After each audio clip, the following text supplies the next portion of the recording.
Business की कुछ ताजा खबरें आज की इस छोटी सी वीडियो में। सो आज की फर्स्ट न्यूज फोन पे के बारे में है, जो आपको जल्द ही क्विक कॉमर्स की रेस में दिखने वाला है अपनी 15 मिनट डिलीवरी पिन कोड के साथ। तो रिसेंटली फोन पे ने अपनी 15 मिनट डिलीवरी पिन कोड को लॉन्च किया है। पिन कोड का प्लान है कि वो आने वाले टाइम में 25% सिलेक्टेड सिटीज के एरिया को कवर करने वाला है, जिसमें वो ग्रोसरीज, एसेंशियल और भी सारे प्रोडक्ट्स को सेल करेगा। और आने वाले टाइम में टफ कंपटीशन प्रोवाइड करेगा जोमेटो के ब्लिंकिट को, स्विगी के इंस्टामार्ट को और जेप्टो, अमेजन, ओला और डंजो को। वैसे डंजो को तो नहीं कर पाएगा क्योंकि उसके बारे में एक बुरी खबर है, अब उसके बारे में भी बात करेंगे। लेकिन उससे पहले फोन पे के बारे में बात करें तो अब फोन पे भी लाइक की क्विक कॉमर्स की गाड़ी अब तेरा भाई भी चलाएगा। अब सब क्विक कॉमर्स की गाड़ी में एक दूसरे के ऊपर बैठने को हो रहे हैं। अब फोन पे भी बोल रहा है अमेजन और ओला को कि भाई थोड़ा साइड होना, थोड़ा जगह देना बैठने को। लेकिन हाँ, अगर अब हम डंजो के बारे में बात करें तो मल्टीपल इशू फेस कर रही है इस वक्त कंपनी। कुछ वीडियो पहले मैंने आपको बताया था कि कैसे कंपनी के अंदर 99% वर्कफोर्स निकल चुकी है। सिर्फ 50 लोगों के साथ इस वक्त कंपनी ऑपरेट कर रही थी और उसके अलावा कंपनी के को फाउंडर भी छोड़ के फ्लिपकार्ट मिनट्स को ज्वाइन करने वाले हैं, ऐसी कुछ न्यूज आ रही है। कहीं कंपनी बोल रही है कि रिलायंस को कि हमें खरीद लो, हमें ले लो, पर रिलायंस भी पीछे हट चुकी है कि हम नहीं ले रहे, हमारे पास इतना पैसा नहीं है भाई। इसके अलावा अभी रिसेंट की बात करूं कि यूजर्स को भी अब दिक्कतें आ रही है साइन इन करने में। कुछ यूजर्स ऐप को, उनकी वेबसाइट को ओपन कर रहे हैं जहां पे उन्हें दिख रहा है समथिंग वेंट रॉन्ग और something doesn't seems right. Basically ये इस वक्त नए यूजर्स को आ रहे हैं। यूजर्स इस वक्त ऐप को और वेबसाइट को ठीक से यूज नहीं कर पा रहे, बहुत सारे बग्स आ रहे हैं उनको। पर्सनली मैंने भी खुद जाके विजिट किया उनकी वेबसाइट और एप्स को, मेरे में ठीक से काम कर रहे हैं। इसके अलावा डंजो का कोई ऑफिशियल स्टेटमेंट नहीं आया है इस चीज के ऊपर जो यूजर्स प्रॉब्लम फेस कर रहे हैं। पर इसके अलावा अगर हम इनकी एक और प्रॉब्लम के बारे में बात करें तो वो है एम्प्लॉयज की अनपेड सैलरीज के लिए। इस वक्त लगभग 400 एम्प्लॉयज ने अनपेड सैलरी के लिए कंप्लेंट फाइल की हुई है को फाउंडर के खिलाफ, जो कि जल्द ही फ्लिपकार्ट मिनट्स में जा सकते हैं, ऐसी कुछ रिपोर्ट्स हैं। और ये सारी कंप्लेंट फाइल कर गई है 9 जनवरी को अपने पेंडिंग वेजेस और सैलरीज के लिए। तो ओवरऑल बहुत बुरा हाल है डंजो का इस वक्त और हो सकता है ये कंपनी बंद भी हो जाए।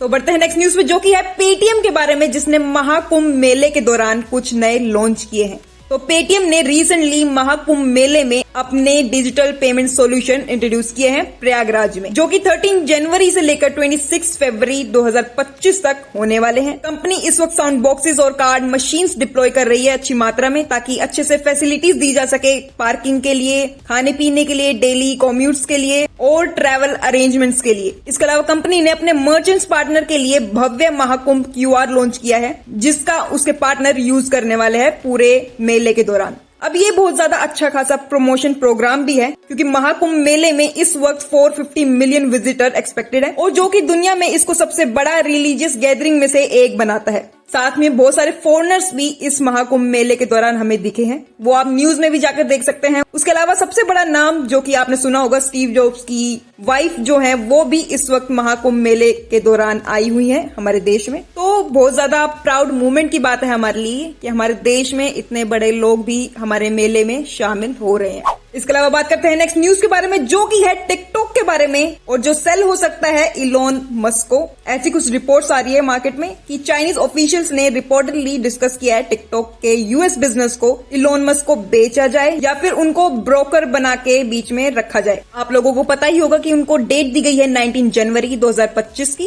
कि अगर इससे पहले नहीं बेचा तो Tata bye bye US business से। और यूएस बिजनेस उनका बहुत ज्यादा स्ट्रॉन्ग है टिकटॉक का, क्योंकि बहुत बड़ा मार्केट है उनके लिए और प्रॉफिटेबल भी है वहां पे। और अगर आप इसको एक और साइड से देखें कि डोनाल्ड ट्रंप टिकटॉक के साइड में, क्योंकि उन्होंने, मैंने बताया हुआ पहले कि उन्होंने अपनी इलेक्शन स्पीच में बोला था कि मैं टिकटॉक को बचाऊंगा, और वो कॉन्टिन्यूसली सपोर्ट कर रहे टिकटॉक को कि टिकटॉक बैन ना हो। उन्होंने अपनी सुप्रीम कोर्ट से भी अपील की थी कि थोड़ा टाइम और रुक जाओ प्लीज, अभी बैन मत करने दो, पर सुप्रीम कोर्ट मानी नहीं। उन्होंने कहा कि 19 जनवरी इज लास्ट डेट और इससे पहले बेचना है तो बेच दो वरना बैन हो जाओ, 2 ही ऑप्शन है सिर्फ। तो अब ये इलोन मस्क को बेचने की बात शायद इसलिए हो रही है क्योंकि इलोन मस्क अच्छे खासे दोस्त हैं डोनाल्ड ट्रंप के, और वो इसको बचा सकते हैं अगर वो चाहे तो।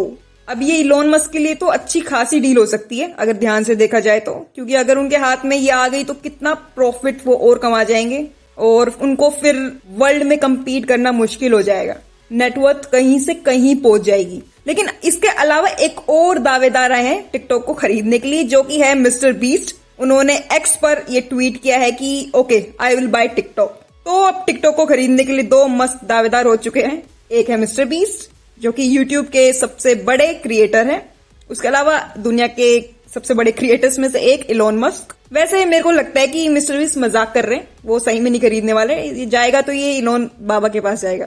अब इलोन मस्क के ऊपर एक और न्यूज है कि उनकी न्यूरोलिंक की चिप जो है वो 3rd ह्यूमन पेशेंट के अंदर इम्प्लांट हो चुकी है। अब न्यूरोलिंक इलोन मस्क की न्यूरो टेक्नोलॉजी कंपनी है जिसने अभी recently brain computer interface device को 3rd ह्यूमन पेशेंट के अंदर इम्प्लांट किया है। ये माइलस्टोन उन्होंने एक्स पर एक लाइव इवेंट में कंफर्म किया है। अब उनकी कंपनी के पास इस वक्त टोटल 3 पेशेंट्स हैं जिन्होंने न्यूरोलिंक डिवाइस को रिसीव किया है अपने ब्रेन के अंदर, और सभी पेशेंट्स की कंडीशन जो है वो इस वक्त बिल्कुल सही है, स्टेबल है। अब इलोन ने इस चीज के ऊपर एक और अनाउंसमेंट की है कि 2025 में 20 से 30 और इम्प्लांट्स किए जाएंगे इस चिप के ब्रेन्स के अंदर पेशेंट्स के।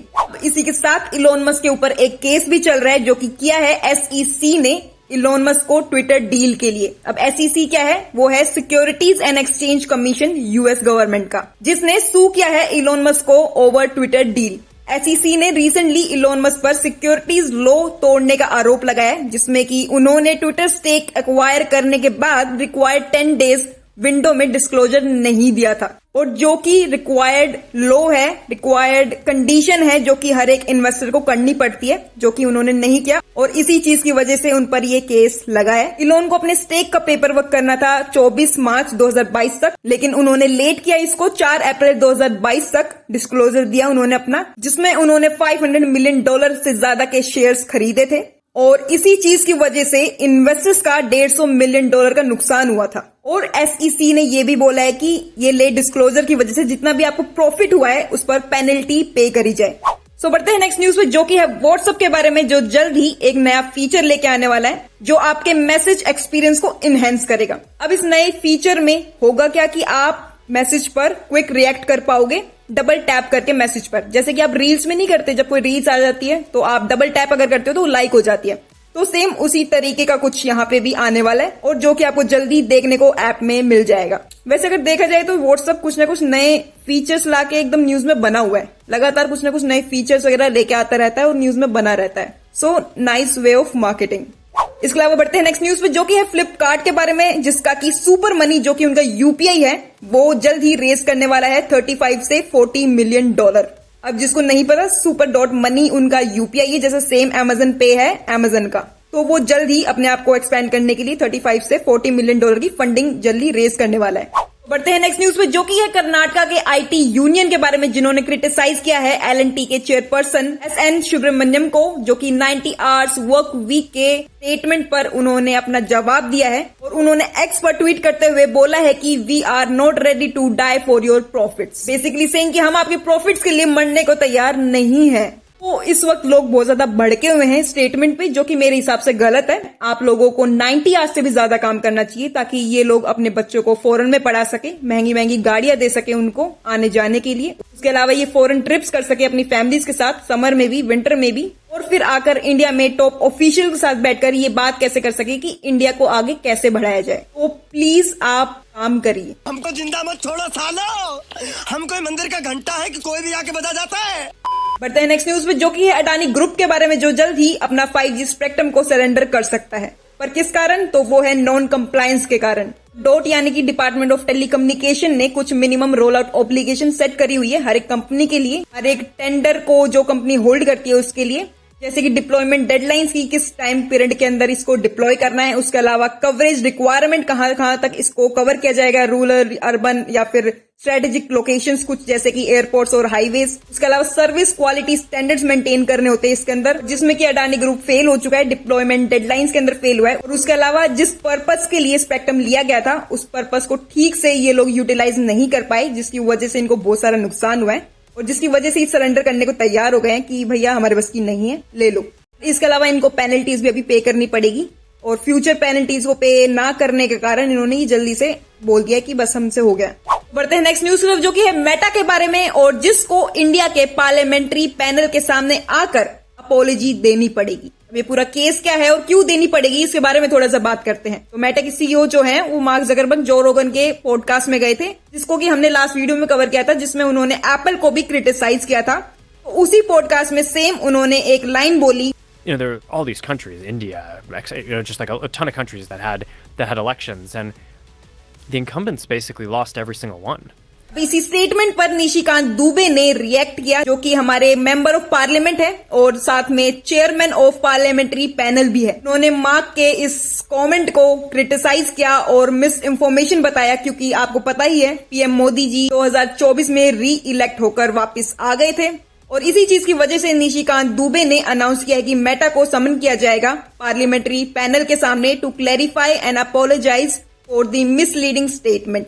और उसके अलावा हमारे आईटी मिनिस्टर ने भी इस स्टेटमेंट के ऊपर रिएक्ट किया, जो कि है हमारे अश्विनी वैष्णव जी। उन्होंने स्टेटमेंट पर अपनी डिसअपॉइंटमेंट को जाहिर किया। अभी मेटा के इस पर कोई जवाब नहीं आया है और लेटेस्ट अपडेट ये है कि उन्होंने माफी मांग ली है। तो बढ़ते हैं नेक्स्ट न्यूज पे, जो कि है भारत पे के बारे में, और जिसने 150 करोड़ का डेट रेज कर लिया है। भारत 2025 में एबिटा प्रॉफिटेबिलिटी अचीव करना चाहता है और इसी की वजह से सीईओ नैलन नेगी ने हिंट दिया है कि म्यूचुअल फंड और इंश्योरेंस प्रोडक्ट भी लॉन्च किए जा सकते हैं कंपनी की तरफ से। और इसके अलावा कंपनी 18 से 24 महीनों के अंदर आईपीओ का भी प्रिपरेशन कर रही है। इस वक्त सारी कंपनियां ही आईपीओ लाना चाह रही है। कंपनियां तो नहीं बोलूंगी, लेकिन स्टार्टअप्स जरूर फोर्स कर रहे हैं अपने आप को किसी तरीके से आईपीओ आ जाए हमारा मार्केट में और हम फंड्स रेज कर लें, क्योंकि उनको पता है इस वक्त जो हमारी जनता है वो अच्छा खासा पैसा दे रही है। जितना मैंने नोट किया है कि जनता जल्दी पैसा बनाने के चक्कर में किसी भी कंपनी में कुछ भी फंड डाल रही है। कितना भी फंड, कितने भी लोड्स पे लोड्स लगाए जा रहे हैं लोग, एक बार बस आईपीओ मिल जाए हमें, बिना उसके फाइनेंशियल्स पढ़े, कैसी कंपनी है, कितना मैन्युफैक्चरिंग प्लांट है, कितना क्या है, कुछ नहीं पढ़ते, बस पैसा लगाए जा रहे हैं। और ये सब जितना भी कुछ है, ये मेरे को ऐसा लगता है कि इन्फ्लुएंसर्स की तरफ से आ रहा है, क्योंकि वो लोग बताते हैं कि हम इसमें डाल रहे हैं, पैसा नहीं डाल रहे हैं, तो जनता बस पैसे लगाए जा रही है उनको देख देख के। इसमें आपका क्या मानना है मुझे कमेंट सेक्शन में जरूर बताइएगा, क्योंकि ये थोड़ी खतरनाक सी चीज है। लोगों को समझ इस वक्त शायद कम है, या फिर पैसा जल्दी बनना चाहिए, पता नहीं क्या है। इसी के साथ आज की वीडियो सिर्फ यहीं तक। आप लोगों का बहुत बहुत धन्यवाद कि आपने वीडियो को आखिरी तक देखा।